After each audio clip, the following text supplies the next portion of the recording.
Hello everyone, you are welcome to my online English class, and in this session we are going to take up the different forms of the verb functioning with their auxiliaries to make different tenses. Please do watch the full video till the end. Forms of the verb functioning with time and tenses. We know that verb is a word which shows an action in a sentence, means action showing words are called verb. यहाँ पे हम verb को ज़्यादा elaborate नहीं कर रहे हैं, हम सिर्फ बात कर रहे हैं फॉर्म्स ऑफ द वर्ब की, और हिंदी में उसे कहते हैं किसी कार्य का होना। जिस शब्द से किसी कार्य का होना पाया जाता है उसे क्रिया कहते हैं, जिस पे और जनरली इस पे ना लगता है, खाना पीना गाना, इस तरह से फॉर्म्स ऑफ द वर्ब। इसकी फॉर्म्स की बात करेंगे तो फर्स्ट फॉर्म इसकी उस पर कहते हैं प्रेजेंट फॉर्म, सेकेंड फॉर्म को पास्ट फॉर्म, और थर्ड फॉर्म को हम पास्ट पार्टिसिपल फॉर्म कहते हैं। फोर्थ फॉर्म को हम प्रेजेंट पार्टिसिपल फॉर्म कहते हैं, और फिफ्थ फॉर्म जिसे हम इम्प्योर फॉर्म कहते हैं। इस प्रेजेंट फॉर्म को हम बेस फॉर्म या pure form, stem form, root form या फर्स्ट फॉर्म का रूप हम इसे देते हैं। पास्ट इंडेफिनिट जो पास्ट फॉर्म है उसको हम सेकंड फॉर्म कहते हैं। सेकंड फॉर्म इसका जो सेकंड नाम है सेकंड फॉर्म। पास्ट पार्टिसिपल को हम वर्ब की थर्ड फॉर्म कहते हैं, और प्रेजेंट पार्टिसिपल को हम वर्ब की इंग फॉर्म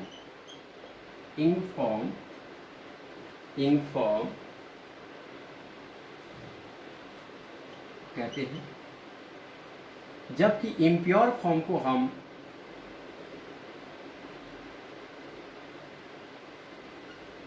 एस या एस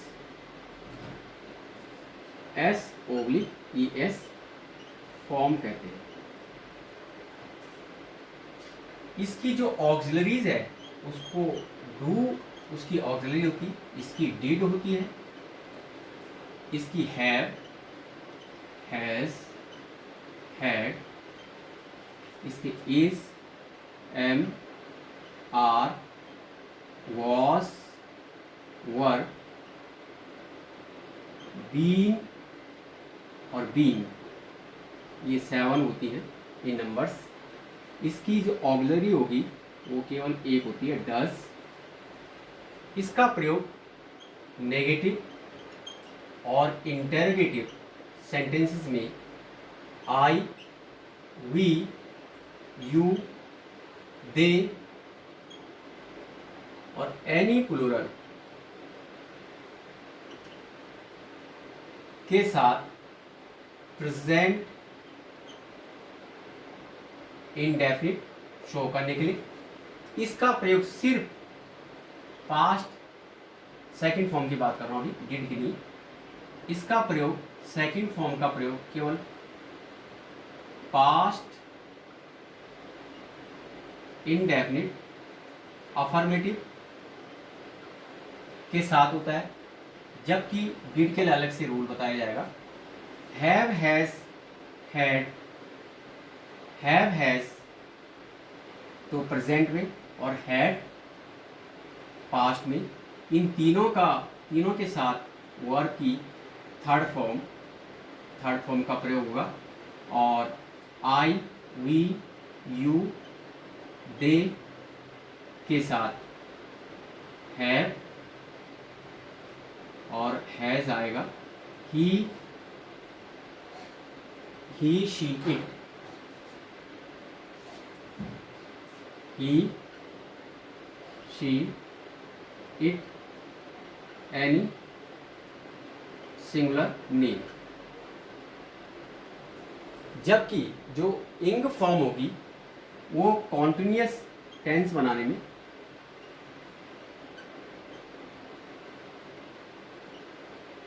टेंसेस बनाने में काम आएगी,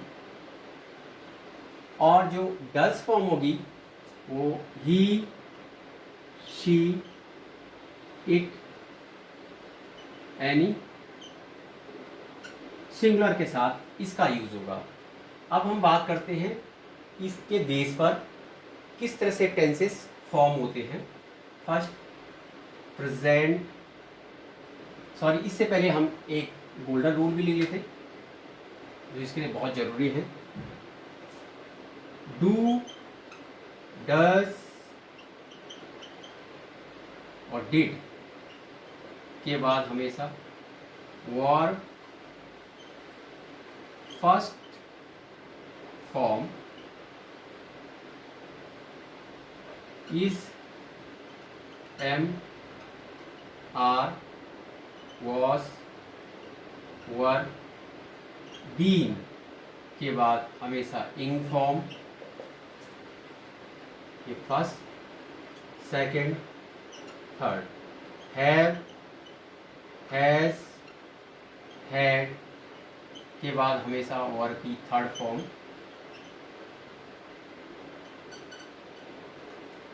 थर्ड फॉर्म का यूज होगा। अब देखते हैं जो मैं बात कर रहा था टेंसेस की। प्रेजेंट इंडेफिनिट, अफर्मेटिव,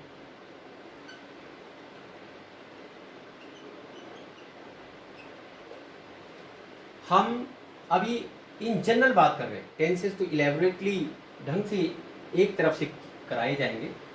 हम यहाँ पे सिर्फ इसके बेस पे, ये जो चार्ट है इसके बेस पे किस तरह से टेंसेस का फॉर्मेशन होता है उसकी बात कर रहे हैं। प्रेजेंट इंडेफिनिट अफर्मेटिव में सेंटेंस जैसे है वह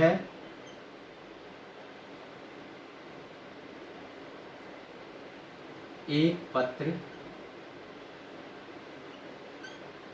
लिखता है।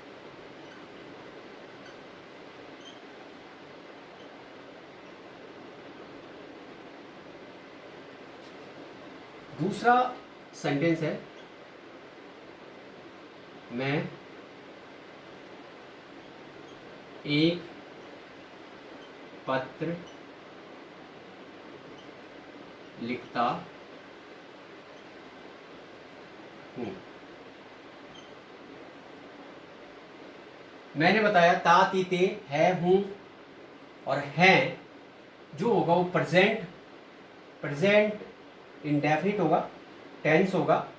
और अगर उसमें ता, ती, ते लगा है इंडेफिनिट होगा, डेफिनिट होगा, इंडेफिनिट मतलब निश्चित ही इंडेफिनिट टेंस होगा। और अगर सब्जेक्ट यहाँ पे वह आ रखा है मतलब ही आ रखा है तो यहाँ तो आई वी यू दे की बात हो रही, ही यहाँ है, ही, शी, इट के साथ वर्ब की एस या ई एस फॉर्म लगेगी। तो वह एक पत्र लिखता है, वह के लिए क्या होता है ही राइट, हमने लिखा राइट। अब इसमें हमने देखना कि क्योंकि ही है, ही पे एस या ई एस लगाना है क्योंकि इम्प्योर फॉर्म है, ही, शी, इट के साथ किसका प्रयोग होगा, एस या ई एस का होगा। He writes a letter, in this way we prove the rule. वह एक पत्र लिखता है, वह एक पत्र लिखता है। दूसरा सेंटेंस है सेंटेंस नंबर 2, मैं एक पत्र लिखता हूं। मैं मतलब यहां I we you they, I means मैं, आई राइट, लिखने की इंग्लिश क्या होती है राइट अ लेटर। यहां पर हमने राइट एस क्यों नहीं लगाया क्योंकि आई वी यू दे के साथ वर्ब की pure form, root form, base form आती है, उस पर प्योर होती है, उसको कोई छेड़छाड़ नहीं, एस नहीं या सेकंड नहीं, थर्ड नहीं। ऐसे अगर प्रेजेंट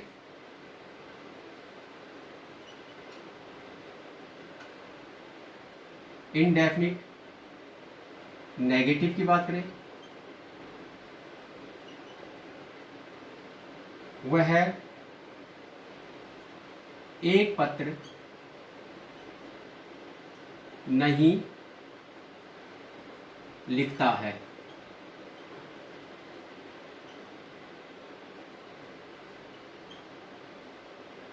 और सेकंड सेंटेंस, मैं एक पत्र नहीं लिखता हूँ। वह एक पत्र नहीं लिखता है, वह के लिए क्या हो जाएगा, ही। अब नॉट है, नॉट लगाना हमने, लेकिन नॉट से पहले उसकी ऑक्सिलरीज क्या है, डज, क्योंकि ही यहाँ आया है। ही की ऑक्सिलरी क्या है, डज, और आई की ऑक्सिलरी क्या है, डू। ही डज नॉट, नहीं के लिए क्या आएगा, नॉट राइट अ लेटर। ध्यान दीजिए, he does not write a letter, यहां ही राइट्स एस लगा, यहां ही के साथ एस नहीं लगा, क्योंकि गोल्डन रूल क्या लिखवाया है कि डू डज डिड के बाद वर्ब की फर्स्ट फॉर्म आएगी। First form, first form means ये फॉर्म, प्योर फॉर्म, जिसे फर्स्ट फॉर्म को क्या कहते हैं, base form, stem form, root form, first form, इसको फर्स्ट फॉर्म भी कहते हैं। इसलिए इसमें एस ये एस नहीं लगेगा, चाहे ही भी है, शी भी है, इट भी है। ये फिर मैं एक पत्र नहीं लिखता हूं। दूसरा सेंटेंस है, आई, आई मीन्स यहां डू, आई की ऑक्सिलरी क्या है, do. I do not write a letter. इस तरह से हो जाएगा। अगर इसमें इंटरोगेटिव की बात करें,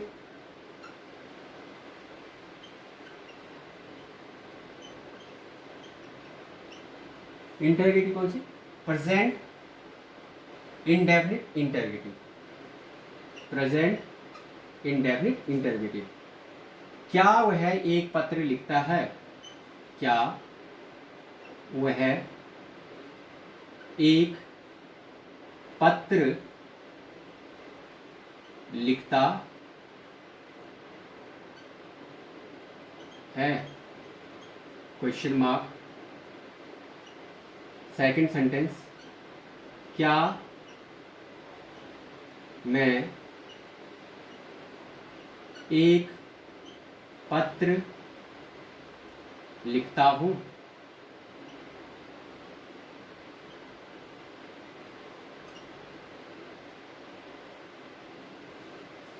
क्या वह एक पत्र लिखता है, क्या। अब ये क्या से जब शुरू हो रहा है, प्रेजेंट इंडेफिनिट का हमें पता है, तातीते और है, तो इसकी ऑक्सिलरी आनी है। वह की ऑक्सिलरी क्या है, ही, वह मीन ही, ता है ना, पी होता तो शी होता, ही शी की ऑक्सिलरी क्या है, डज। क्या लगा दिया हमने, डज ही राइट, लिखने की English write a letter. Simple, does he write a letter. Writes क्यों नहीं हुआ, क्योंकि डज, डू डज डिड के बाद वर्ब की फर्स्ट फॉर्म आएगी, प्योर फॉर्म आएगी, न कि इम्प्योर फॉर्म। क्या मैं एक पत्र लिखता हूं, do I write a letter.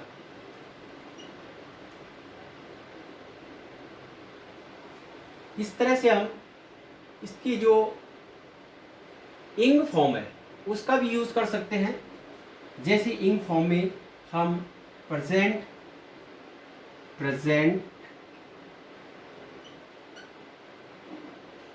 Continuous का टेंस बनेगा, अफर्मेटिव की बात कर रहे हैं। मैं एक पत्र लिख रहा हूं।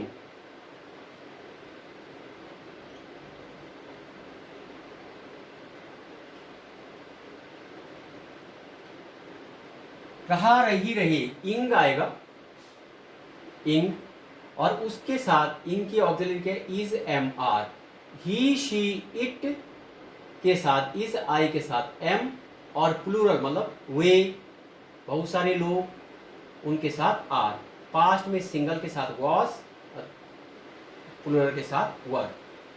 मैं एक पत्र लिख रहा हूँ, आई की साथ जो रहा रही की जो ऑक्सिलरी है आई के साथ क्या होगा एम, और मैंने कहा एम के बाद is am are was were के बाद इंग लगाना है। लिखना, लिखना का होता है राइट, और राइट पे इंग लग जाएगा तो पीछे वाला ई हटा के हम इंग लगाते हैं। Writing, I am writing a letter. अगर हम इसी को कहें नेगेटिव में, मैं एक पत्र नहीं लिख रहा हूं तो क्या हो जाएगा, आई एम नॉट आ जाएगा, simple, not writing a letter. क्या मैं एक पत्र लिख रहा हूं तो ये ऑक्सिलरी तो यहां है ही, इसमें एम, आई राइटिंग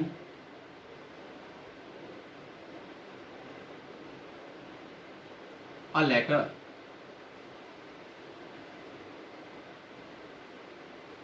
इस तरह से हम बना सकते हैं। अगर हम बात करें थर्ड फॉर्म की, मतलब पास्ट पार्टिसिपल की, तो इसका यूज हम परफेक्ट टेंसेस के साथ करते हैं। जैसे मैं खाना खा चुका हूं, एक सेंटेंस ये हो गया। दूसरा हो गया वह खाना खा चुकी है। हम बात कर रहे हैं चुका चुकी चुके, मतलब कौन से नंबर के फॉर्म की, पास्ट पार्टिसिपल, मतलब वर्ब की थर्ड फॉर्म। और वर्ब की थर्ड फॉर्म के साथ क्या लगता है, सबसे पहले हैव हैज हैड, और जब हैव हैज हैड होगा तो उसके साथ वर्ब की थर्ड फॉर्म आएगी। रूल भी है। पहले मैं की इंग्लिश क्या होगी, आई के साथ क्या आएगा, आई के साथ हैव आएगा। हैव किसके साथ आएगा, आई वी यू, दे के साथ। I have eaten, third form क्या होती, ईट, एट, ईटन। ईटन खाना मतलब फूड। फर्स्ट ये सेकंड, फर्स्ट ये सेकंड। वह खाना खा चुकी है, तो वह मतलब चुकी है मतलब शी के साथ ही, शी के साथ has, she has eaten food. अगर वो ये हो सेंटेंस, क्या मैं खाना खा चुका हूं, तो फिर क्या हो जाएगा, हैव आई आगे आ जाएगा, have I eaten food, question mark. ये वो क्या वह खाना खा चुकी है, तो फिर ये आगे आ जाएगा, हैज आगे आ जाएगा, हैज शी ईटन फूड। इस तरह से हम टेंसेस फॉर्मेशन कर सकते हैं इन 5 फॉर्म्स ऑफ द वर्ब पर, और आगे इसी तरह से हम टेंसेस अब एक एक करके चलाएंगे। Till then, thank you for watching this video.